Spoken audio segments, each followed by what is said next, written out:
الرحيم. هتكلم في فيديو اليوم عن موضوع مهم جدا، ألا وهو القتل الخطأ أو الإصابة الخطأ نتيجة القيادة أو قيادة المركبة بتهور أو عدم احتراز أو عدم احتراز أو مخالفة للقوانين واللوائح.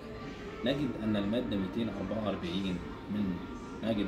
244 تنص على معاقبة كل من تسبب بإهماله أو رعونته أو عدم احترازه للقوانين واللوائح بعقوبة الحبس أو الغرامة. طبعا نجد أن قائد المركبة في أغلب الأحيان وفي الفترات الأخيرة يقود المركبة بسرعة زائدة، مما يؤدي إما إلى إصابة الشخص وإما إلى القتل الخطأ للشخص. فنجد أن المادة 244 بتنص على معاقبة كل من تسبب بإهماله أو رعونته أو عدم احترازه للقوانين واللوائح بعقوبة الحبس أو الغرامة.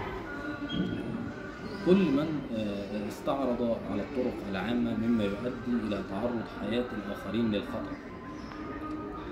أيضا نجد في قانون المرور المادة رقم 6، قانون المرور رقم 66 لسنة 1973 لسنة 76 مقرر، تعاقب أيضا بالحبس أو مدة لا تقل عن سنة وبغرامة لا تقل عن 500 جنيه ولا تزيد على 5000 جنيه كل من تسبب بإهماله أو رعونته أو عدم احترازه أو مخالفته للقوانين واللوائح مما يؤدي إلى تعرض حياة الآخرين للخطر. أيضا قانون العقوبات المصري أشار إلى عقوبات رادعة في حالة قيادة المركبة بطريق متهور أو مخالف للقانون أو عدم احتراز للقوانين مما يعرض حياة الآخرين للخطر. في المادة 238 نصت على معاقبة كل من تسبب أيضا بإهماله أو رعونته أو عدم احترازه للقوانين أو مخالفته للقوانين واللوائح بعقوبة الحبس أو الغرامة مدة لا تقل عن سنة بعقوبة الحبس.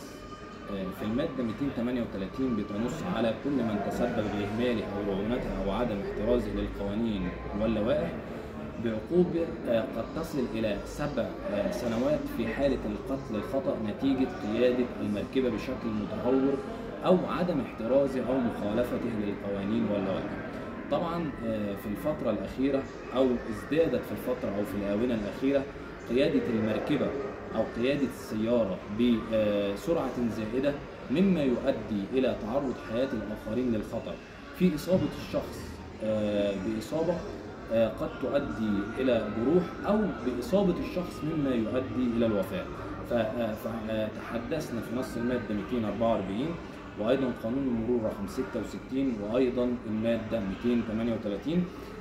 فعلى الجميع أن يراعي السرعة ألا تزيد السرعة عن السرعة المحددة قانونا، وأن يراعي قوانين المرور واللوائح متبعا إجراءاته القانونية وجميع التدابير، أو إن هو يخلي باله أثناء قيادة المركبة. وتحياتي لحضراتكم جميعا.